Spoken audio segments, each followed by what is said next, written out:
दोस्तों, मैं नंदन, आप लोगों का 1 SSC क्लासेस में स्वागत है। तो आज हम लोग पढ़ेंगे अक्षांश, ग्लोब और देशांतर के बारे में। इनसे बहुत सारे प्रश्न पूछे जाते हैं, तो इसको कैसे हम लोग समझेंगे और किस तरह से इसमें दिन और तिथि निकाले जाते हैं, इनके बारे में हम लोग गहन अध्ययन करेंगे। तो देखते हैं दोस्त, आइए तो देखा जाए। ग्लोब क्या है? ग्लोब मान लिया जाए आपका एक पृथ्वी का जो है काल्पनिक संरचना है। मतलब ग्लोब में हम लोग क्या करते हैं, पृथ्वी का अध्ययन करने के लिए एक तरह से इसका जो है काल्पनिक संरचना के माध्यम से हम लोग देखते हैं। मान लिया जाए जैसे पृथ्वी आपका इस तरह से गोल है,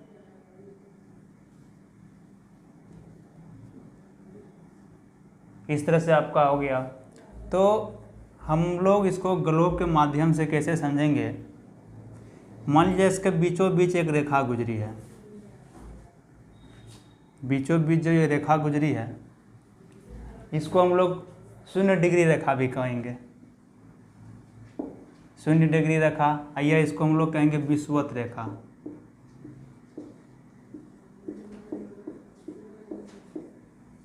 इसको हम लोग क्या कहेंगे? विषुवत रेखा कहेंगे। विषुवत रेखा ये एक गोलाई के बीचों बीच गया है, तो एक पार्ट ऊपर बांट रहा है और एक पार्ट नीचे। तो ऊपर वाले को हम लोग उत्तरी गोलार्ध कहेंगे और नीचे वाले को हम लोग दक्षिणी गोलार्ध कहेंगे।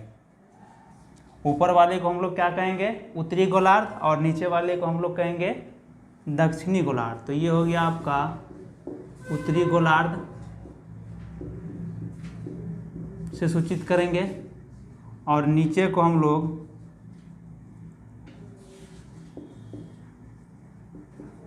दक्षिणी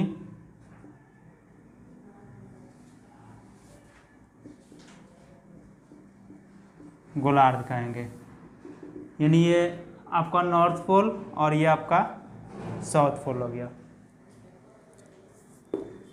ये आपका जो बीचों बीच रेखा जो गुजर रही है ये आपका विषुवत रेखा हो गया।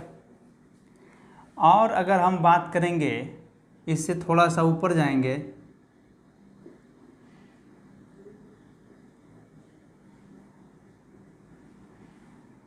ये जो रेखा हुआ आपका अक्षांश रेखा, ये आपका 23.5 डिग्री कर्क रेखा बोलेंगे इसको। 23.5 डिग्री कर्क रेखा। और अगर नीचे की बात करेंगे तो 23.5 डिग्री मकर रेखा। 23.5 डिग्री मकर रेखा। और ऊपर बात करेंगे 23.5 डिग्री कर्क रेखा। और अगर इसको हम लोग बात करेंगे तो 0 या विषुवत रेखा, जो कि पृथ्वी के दोनों गोलार्धों को बीचों बीच काटती है। एक ऊपर उत्तरी गोलार्ध, नीचे दक्षिणी गोलार्ध। और पृथ्वी, ये तो आपका 23.5 डिग्री हो गया कर्क रेखा, और नीचे की तरफ 23.5 डिग्री मकर रेखा। और इसका यहाँ पे अगर हम लोग भीतरी रेखा के बारे में ऊपर में बात करेंगे तो ये आपका हो गया 66.5 डिग्री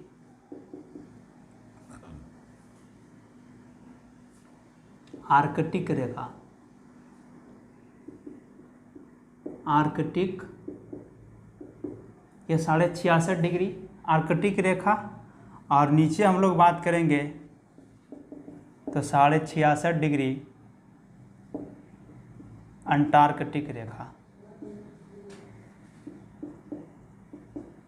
तो हम लोग इसमें किस तरह से समय और किस तरह से जोन के बारे में हम लोग पढ़ेंगे। इसमें किस तरह से समय निकलता है, किस तरह से आपका तिथि निकलेगा। तो ये आपका सभी जो है ये आपका अक्षांश रेखा है। क्या है? ये आपका सभी जो है अक्षांश रेखा है। ये आपका अक्षांश रेखा है। तो अक्षांश रेखा जो ये हुआ आपका, तो ऊपर कितना अक्षांश रेखा है, नीचे कितना अक्षांश रेखा है, और बीच में आपका जो विषुवत रेखा है, तो इसके बारे में हम लोग जानेंगे। तो ये जो हम लोग का विषुवत रेखा है, इससे अगर ऊपर की अक्षांश रेखा की बात करेंगे तो ये कुल 80 अक्षांश रेखा है। सॉरी, कितना हो गया आपका 180 हो जाता है। ऊपर कितना हो गया अक्षांश रेखा 90, ऊपर आपका 90 अक्षांश रेखा और नीचे आपका 90 अक्षांश रेखा, और बीच में एक हो गया आपका विषुवत रेखा। यानी कहने का मतलब है अगर अक्षांश रेखा कुल अगर अक्षांश रेखा की बात करेंगे हम लोग, तो कुल अक्षांश रेखा 90 + 90, और ये आपका एक विषुवत रेखा कितना हो गया, अगर टोटल हम लोग जोड़ेंगे तो 181। तो प्रश्न में कई बार पूछ लिए जाते हैं कि टोटल अक्षांश रेखा कितने हैं। अगर आपको 181 नहीं दिया रहे तो आप 180 टिक करेंगे। अगर आपको 181 दिया हुआ है, अक्षांश रेखा पूछा गया है, तो आप 181 को टिक करेंगे। नहीं दिया हुआ है तब आप 180 लेंगे। तो आपका ऊपर कितना हुआ, ऊपर आपका 90 और नीचे भी आपका 90 अक्षांश रेखा, ऊपर 90 अक्षांश रेखा, नीचे 90 अक्षांश रेखा, और बीच में एक 0 डिग्री, और ये इसको विषुवत रेखा कहते हैं, तो इसको भी जोड़ लिया जाता है कभी कभी। तो ये आपका हो गया 181। तो ये तो आपका हो गया अक्षांश रेखा। फिर हम लोग बात करेंगे देशांतर का। तो ये यहाँ पे आपका जो है ध्रुव होता है, ठीक है, ये आपका ध्रुव। तो एक ध्रुव से दूसरे ध्रुव को मिलाने वाली रेखा, ये आपका क्या हो गया, समांतर रेखा। यानी दोनों ध्रुवों को मिलाने वाली रेखा को हम लोग क्या कहते हैं, देशांतर रेखा कहते हैं। क्या कहते हैं, दोनों ध्रुवों को मिलाने वाली रेखा को हम लोग देशांतर रेखा कहते हैं। तो अगर हम लोग बात करेंगे ये देशांतर रेखा और ये अक्षांश रेखा और दो अक्षांश रेखा, अगर मान लिया जाए दो अक्षांश रेखा के बीच की जो दूरी होगा ये 200, मान लिया जाए ये अक्षांश रेखा ऊपर, दो क्रमागत अक्षांश रेखा के बीच के जो दूरी होगा वो आपका 111.3 किलोमीटर होगा। तो 111 किलोमीटर इसका लिया जाता है। यानी दो अक्षांश के बीच की दूरी जो है 111 किलोमीटर लिया जाता है। दो अक्षांश के बीच की दूरी 111 किलोमीटर। दो अक्षांश के बीच की दूरी क्या होगी आपका 111 किलोमीटर। और अगर हम लोग बात करेंगे दो देशांतर के बीच में कितना दूरी होता है, तो ये आपका दो देशांतर के बीच में जो है 4 मिनट का अंतर होता है।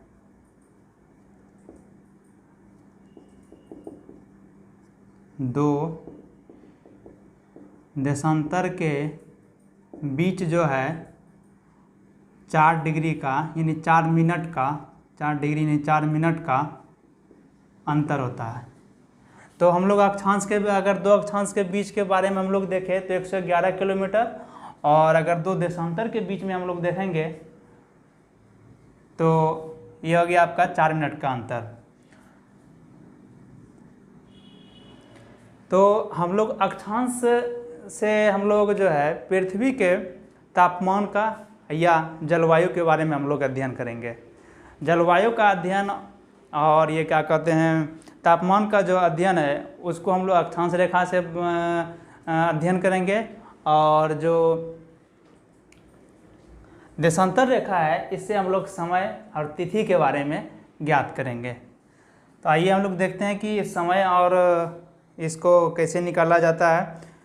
तो टोटल अगर हम लोग, जैसे हम लोग बात की अभी अक्षांश रेखा का, टोटल अक्षांश रेखा 181 हो गया या 180, और अगर देशांतर रेखा की हम लोग बात करेंगे तो विषुवत रेखा के अगर मान लिया जाए हम करेंगे पश्चिम में बात करेंगे, यानी कि आपका हो गया वेस्ट और ये हो गया आपका ईस्ट। तो विषुवत रेखा के यानी बीचों बीच जो है देशांतर रेखा, जब हम लोग इधर बात करेंगे तो 180, और अगर पूर्वी तरफ हम लोग बात करेंगे तो इधर भी 180, आपका कितना हो गया टोटल। अगर देशांतर रेखा की बात करेंगे, टोटल देशांतर रेखा की बात करेंगे तो ये हो गया आपका 180 + 180 360, टोटल देशांतर रेखा आपका कितना हो गया 360, क्योंकि आपका यहाँ से अगर इधर आएंगे वेस्ट के तरफ तो 180 और ईस्ट के तरफ जाएंगे तो 180, तो टोटल आपका अक्षांश रेखा कितना हो गया, सॉरी देशांतर रेखा कितना हो गया 360। और अक्षांश रेखा की बात करेंगे तो यहाँ विषुवत रेखा से नीचे 90 और विषुवत रेखा से ऊपर 90 और एक बीच में, टोटल 90 + 90 180, और उसको भी काउंट करेंगे तो 181। ये हो गया आपका क्या कहते हैं देशांतर रेखा और अक्षांश रेखा। क्रमागत देशांतर, दो क्रमागत देशांतर का जो बीच हम बताए ये आपका 4 मिनट का अंतर होता है। अगर हम लोग इसी से आपका जो है मान लिया जाए अगर इधर जाएंगे तो 4 मिनट बढ़ेगा, पूरब में हम लोग जाएंगे पूर्वी गोलार्ध में तो ये आपका 4 मिनट बढ़ेगा, और अगर हम वेस्ट की बात करेंगे तो 4 मिनट घटेगा। तो भारत का जो मानक समय है वो 82.5 डिग्री है। भारत का जो मानक समय हम लोग जो सूचित करते हैं वो 82.5 डिग्री से सूचित करते हैं। अगर हम लोग पूरब की तरफ जाएंगे, पूरब की तरफ बढ़ेंगे तो 4 मिनट का वृद्धि होगा, 4 मिनट का वृद्धि। तो ये अगर 4 से मल्टीप्लाई करेंगे तो ये आपका कितना हो गया, लगभग 330 मिनट, 330 मिनट। और अगर 330 मिनट हुआ और हम लोग अगर इसको समय में विभाजित करेंगे तो ये आपका 5.5 घंटा हो गया, 5.5 घंटा, जो कि समय जो है 5.5 घंटा बढ़ जाता है। समय जो है आपका 5.5 घंटा जो बढ़ जाता है तो यही देशांतर के कारण। मान लिया जाए कि आपका पूर्वी गोलार्ध पे जो है 82.5 डिग्री है और ये 5 बज रहा है, तो पूछेंगे कि पूर्वी गोलार्ध पे यानी कितना, तो इसमें 5.5 घंटा जुड़ जाएगा, यानी 5 बज रहा है और 5.5 घंटा अगर इसमें हम लोग ऐड कर देंगे तो कितना बज जाएगा, 10:30 बज जाएगा। तो हम लोग पूरब की तरफ बढ़ेंगे तो 5.5 घंटा बढ़ेगा, और हम लोग अगर पश्चिम के तरफ बढ़ेंगे तो ये 5 घंटा आपका 4 मिनट का अंतर। मान लिया जाए जैसे यहाँ पे आपका ये 30 डिग्री का, दो देशांतर के बीच जो है 4 डिग्री इधर हम लोग बढ़ेंगे, मान लीजिए जो देशांतर का बीच का कितना है 30 डिग्री दिया हुआ है, और इसका हम लोग अगर समय की बात करेंगे तो 30 × 4 कितना हो गया 120 मिनट, 120 मिनट यानी कि 2 घंटा। अगर मान लिया जाए हमारा यह पश्चिम ध्रुव पे, ये पश्चिमी गोलार्ध में जो है बज रहा है, मान लिया जाए 12 बज रहा है, कितना बज रहा है 12, और ये 30 डिग्री का है आपका अंतर, कितना है 30 डिग्री का अंतर है। तो 30 × 4 यानी 120 मिनट, 120 मिनट यानी 2 घंटा, तो 12 में अगर 2 घंटा घटाएंगे तो कितना हो जाएगा 10 घंटा बच जाएगा, यानी 10 बजे का समय हो जाएगा। कितना हो जाएगा 10 बजे का समय हो जाएगा। अगर हम 0 डिग्री से, ये तो आपका ध्रुव हो गया, यहाँ पे 0 डिग्री देशांतर है, अगर 0 डिग्री देशांतर से प्रत्येक देशांतर में हम लोग बढ़ते जाएंगे तो वह 15 मिनट का अंतर होगा, और सॉरी 15 डिग्री का अंतर होगा। कितना हमको बार बार बढ़ना पड़ेगा, क्रम से बढ़ना पड़ेगा, तो 15 डिग्री हमको क्रम से हमेशा बढ़ना पड़ेगा। जब हम लोग 15 डिग्री बढ़ेंगे तो 1 घंटा का वृद्धि होगा, कितना होगा 1 घंटा का वृद्धि होगा। 15 डिग्री जब हम लोग 0 डिग्री से 15 डिग्री बढ़ेंगे तो 1 घंटा का जो है उसमें अंतर आएगा। और यही जो आपका बढ़ते बढ़ते जो है 24 समय जोनों में बटा हुआ है, 24 घंटा हो जाएगा, तो आपका कितना में 24, यानी पूरा विश्व का जो समय जो है ये आपका 24 समय यानी टाइम जोन में बटा हुआ है। और हम लोग तिथि रेखा का बात करेंगे तो ये मान लिया जाए आपका 0 डिग्री हुआ यहाँ पे, तो ये आपका 180 डिग्री होगा, तो ये आपका ऊपर में क्या हो जाएगा 180 डिग्री हो जाएगा। और इसका हम लोग बात करेंगे तो इधर से अगर हम लोग बढ़ेंगे तो 179, और इधर से हम लोग अगर बढ़ेंगे तो 179 यानी बराबर बराबर भागों में बांटेगा। तो अगर हमारा पूरब में 15 दिन हो रहा है तो इधर जो आप आइएगा दक्षिण में, जब पश्चिम में आइएगा तो ये आपका 14 हो जाएगा। अगर इधर आपका 25 हो रहा है तो इधर आप आइएगा यानी पश्चिम की तरफ आइएगा, पूरब में आपका एक दिन बढ़ेगा और पश्चिम में आपका एक दिन घटेगा। अगर आपका इधर 15 दिन हो रहा है तो इधर आपका कितना हो जाएगा, 14 दिन पश्चिम में। तो यही आपका 179 इधर से भी जाइएगा तो 180 यानी उसके पहले को 79, यानी कि दोनों को बराबर बराबर भागों में बांटेगा। ये आपका समय जोन हो गया आपका देशांतर रेखा का। और अगर हम लोग बात करेंगे अक्षांश रेखा, तो ये जो है तापमान को निरूपित करता है। किसको करता है, तापमान को निरूपित करता है। या जलवायु का अध्ययन करने के लिए हम लोग को जो है अक्षांश रेखा का बारे में हम लोग को पढ़ना पड़ता है। और अगर हम लोग समय और तिथि के बारे में हम लोग देखेंगे तो हम लोग ने अभी देखा कि किस तरह से समय का जो अध्ययन किया जाता है, किस तरह से अगर मान लिया जाए हम पूरब की तरफ बढ़ते हैं तो 4 डिग्री में 4 डिग्री का 4 मिनट का वृद्धि होता है, और पश्चिम की तरफ हम लोग बढ़ते हैं तो 4 मिनट का हम लोग को कमी होता है। और बात करेंगे आपका ये जो ध्रुव से है, प्रत्येक देशांतर के बीच जब हम लोग 15 डिग्री का जो अंतर होता है तो 15 डिग्री में हम लोग का 1 घंटा का अंतर होता है। टोटल जो समय जोन है 24 समय जोनों में, विश्व में जो टोटल 24 समय जोनों में बटा हुआ है। तो ये आपका जो है कर्क रेखा हो गया। और यही कर्क रेखा में जो है आपका, यानी अगर भारत हम लोग जो भारत को जो बीचों बीच मान लिया जाए, ये हम लोग का भारत हो गया।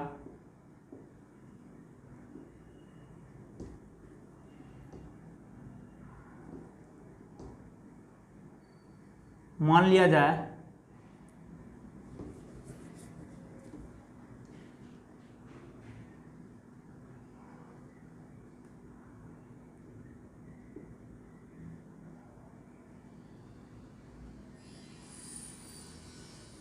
ये हम लोग का जो भारत को जो बीचों बीच काटता है तो यही कर्क रेखा काटता है। भारत को जो बीचों बीच बांटता है, यानी ऊपर गोलार्ध है, यानी उत्तरी और दक्षिणी में जो बांटता है भारत को बीचों बीच, आपका ये कर्क रेखा ही बांटता है। ठीक ना, ये आपका जो है भारत से जो गुजरती है कर्क रेखा ही गुजरती है। और हम लोग 0 डिग्री देशांतर को जो है प्रधान मध्याह्न, ये प्रधान समान रेखा भी हम लोग कहते हैं। 0 डिग्री को क्या कहते हैं हम लोग, प्रधान समय रेखा भी कहते हैं। भारत के 8 राज्यों से जो है गुजरता है आपका कर्क रेखा। भारत के 8 राज्यों से कर्क रेखा गुजरती है। तो ये हम लोग ने देखा कि ग्लोब से किस प्रकार से हम लोग, अगर यहाँ पे पूछेगा कि सबसे जो दूरी होता है 2 देशांतर के बीच जो सबसे अधिक दूरी होता है, तो यही आपका कहाँ पे होता है, ये विषुवत रेखा पे होता है। कहाँ पे होता है, विषुवत रेखा पे। तो इसी के बाद हम लोग थोड़ा इसको हम मिटाते हैं, उसके बाद जो है इसमें थोड़ा सा बताएंगे कि कौन सा क्षेत्र में ज़्यादा अधिक गर्मी पड़ता है और कौन से क्षेत्र में ठंडी पड़ता है, मतलब कौन से किसको शीतोष्ण कहते हैं या फिर। तो हम लोग अभी देशांतर के बारे में पढ़े, अक्षांश रेखा के बारे में पढ़ेंगे। तो हम लोग थोड़ा सा ग्लोब में देखेंगे कि कौन कौन से क्षेत्र में गर्मी अधिक पड़ती है और ठंडी अधिक पड़ती है। ये मान लिया जाए आपका ग्लोब का एक भाग हो गया। ग्लोब क्या है, यानी पृथ्वी को काल्पनिक रेखा पे दर्शाने के लिए हम लोग ग्लोब का प्रयोग करते हैं। और अगर ये जो हम लोग बीचों बीच जो काट दिए बीचों बीच, तो ये आपका विषुवत रेखा हो गया या 0 डिग्री विषुवत रेखा। इंग्लिश में इसको इक्वेटर कहा जाता है। इंग्लिश में इसको इक्वेटर कहा जाता है, कहा कि ये आपका समान भागों में बांट रहा है। तो ये आपका विषुवत रेखा हो गया। उसके नीचे हम लोग जो देखे थे इस तरह से, तो ये आपका हुआ था मकर रेखा। मकर रेखा 23.5 डिग्री। और ये आपका हुआ था कर्क रेखा। कर्क रेखा 23.5 डिग्री।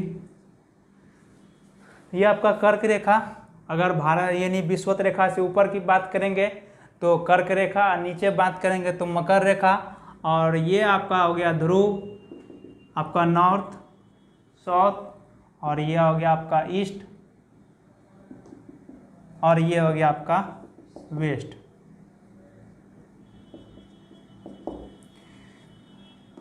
तो सूर्य जो है लंबवत कहाँ पड़ता है, और सबसे अधिक उसका सूर्य का जो है गर्मी कहाँ पड़ता है।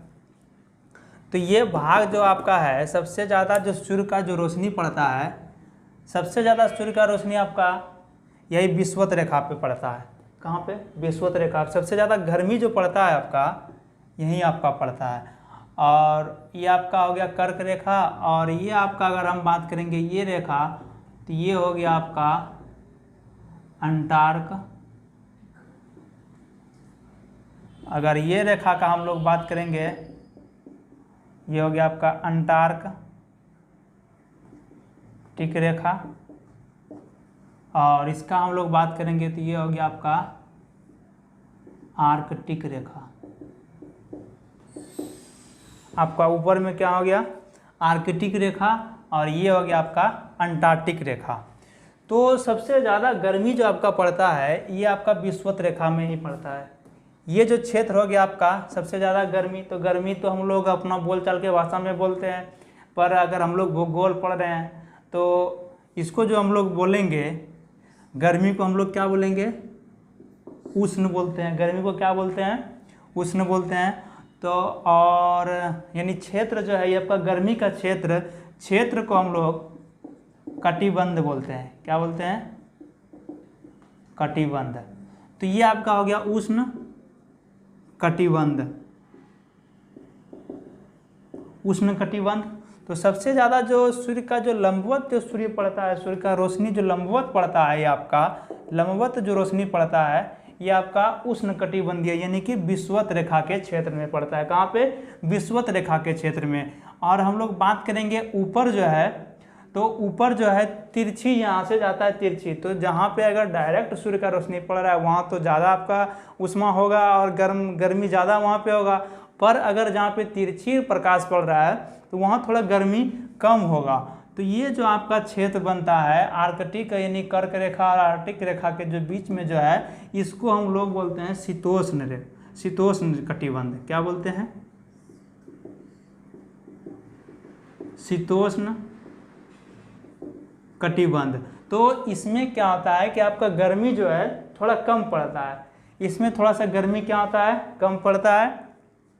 उसी प्रकार से हम लोग नीचे बात करेंगे तो ये आपका उष्ण जो है, आपका जो विषुवत रेखा वाला क्षेत्र है, इसमें आपका गर्मी जो है अधिक पड़ता है, सूर्य की रोशनी भी आपका अधिक आती है, तो इससे उष्ण कटिबंध यानी इसमें गर्मी थोड़ा ज़्यादा पड़ता है। और अगर हम लोग बात करेंगे मकर रेखा और अंटार्कटिक रेखा के जो बीच में है, इसमें आपका यहाँ भी गर्मी कम पड़ता है, तो ये भी क्या हुआ गया आपका शीतोष्ण का क्षेत्र हो गया यानी शीतोष्ण कटिबंध। तो हम लोग पूछेंगे तो ये यहाँ भी आपका गर्मी क्या हो रहा है? कम पड़ रहा है, तो ये भी आपका क्या हो गया? ये आपका नीचे हो गया, दक्षिण में हो गया, तो यहाँ भी आपका गर्मी कम पड़ता है, तो इसको बोलेंगे शीतोष्ण। कहेंगे कि आपका मकर रेखा और अंटार्कटिक रेखा के बीच में जो वह कौन सा क्षेत्र में, उस क्षेत्र में मतलब किस प्रकार की मौसम या आपका गर्मी है, तो इसको हम लोग क्या बोलेंगे? कौन सा कटिबंध बोलेंगे? शीतोष्ण कटिबंध बोलेंगे।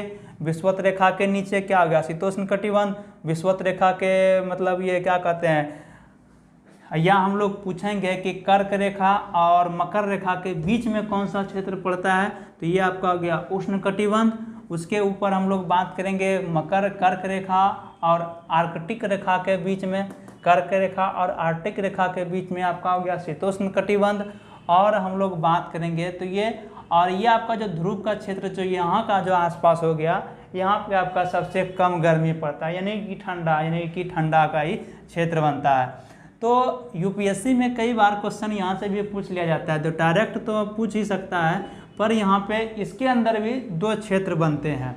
दो क्षेत्र मान लिया जाए हम लोग बनाया जाए, तो सबसे ज़्यादा आप बताइएगा कि किस में ठंडी अधिक पड़ता है और किस में ठंडी कम। मान लिया जाए एक क्षेत्र आपका 1 और ये हो गया 2, और ये क्षेत्र मान लिया जाए 1 और ये क्षेत्र हो गया 2, तो सॉरी ये हो गया आपका 1 और ये हो गया आपका 2। तो बताइए आप कि सबसे ज़्यादा ठंडी कहाँ पड़ेगा, 1 में या 2 में। तो इसका अगर हम लोग सिंपली भाषा में यूपीएससी में पूछ लिया था तो बहुत सारे आदमी मतलब इसमें कंफ्यूज हो गए थे। तो यहाँ तो आप सिंपल भाषा में लिखे हैं, तो इसको हम लोग कहते हैं टुंड्रा। इसको हम लोग क्या कहते हैं, टुंड्रा। टुंड्रा। और इसको हम लोग कहेंगे टाइगा। टाइगा कटिबंध। और ये हो गया आपका टुंड्रा।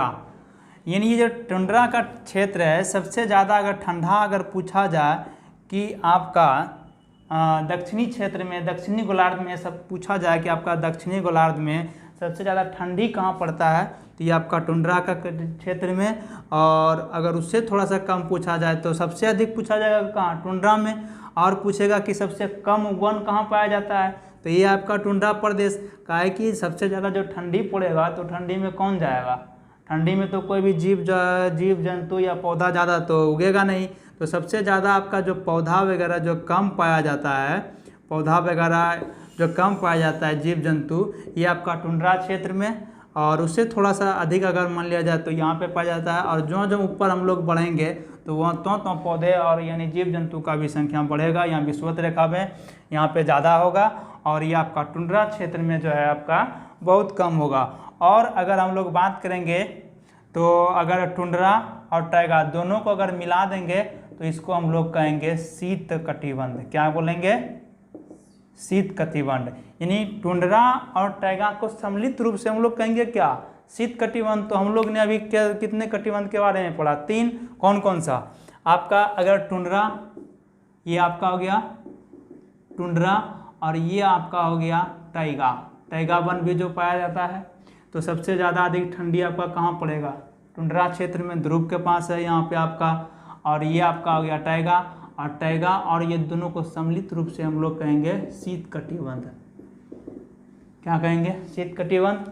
तो कटिबंध हम लोग ने कितना पढ़ा, 3। सबसे ज़्यादा उष्ण कटिबंध कहाँ पड़ता है, यानी बीचों बीच का जो ये रेखा हो गया आपका विषुवत रेखा जो हो गया ये आपका बीचों बीच का, तो यहाँ पे आपका सबसे अधिक गर्मी पड़ता है। इसको हम लोग बोलेंगे उष्ण कटिबंध। ऊपर हम लोग बात करेंगे तो शीतोष्ण कटिबंध, यानी थोड़ा कम गर्मी पड़ता है। और उसके नीचे अगर बात और ऊपर चल जाए तो यहाँ भी बहुत कम, यहाँ भी बहुत कम, और उसमें भी बहुत कम में सबसे ज़्यादा कम किस में, टुंड्रा में। सबसे ज़्यादा कम कहाँ पे, टुंड्रा में। और नीचे का बात हम लोग करेंगे तो यहाँ भी आपका टुंड्रा में। तो ये आपका मान लिया जाए एक तरह से पृथ्वी का संरचना है। और तो मतलब इसमें 23.5 डिग्री आपका हो गया क्या, मकर रेखा। और ये ऊपर में आपका क्या हो गया, कर्क रेखा। उत्तर में आपका कर्क रेखा और दक्षिण में आपका मकर रेखा। तो आशा करते हैं आपको ये समझ में आया होगा। और ये कौन सा गर्मी क्षेत्र कौन सा पड़ता है, कहाँ पे वन नहीं पाए जाते हैं, नहीं उगते हैं, ठंडा प्रदेश, ये आपका टुंड्रा हो गया, समझ में आया होगा। तो यहाँ से बहुत सारे क्वेश्चन जो है पूछे जाते हैं, इसको बार बार देखिएगा, रिवाइज कीजिएगा। तो हम लोग इसके बारे में देखें और इसके बारे में हम लोग कल इस पे जो है ना कुछ क्वेश्चन पे भी प्रैक्टिस करेंगे कि हम लोग तो पढ़ लिए कि किस तरह से हुआ नहीं हुआ, तो क्वेश्चन किस तरह से आता है उसके बारे में हम पूछेंगे, मतलब कल इसका रिवीजन कराएंगे। थैंक यू दोस्तों, आपको इसको देखने के लिए लाइक करें, सब्सक्राइब करें और दोस्तों के बीच ज़्यादा से ज़्यादा शेयर करें। धन्यवाद।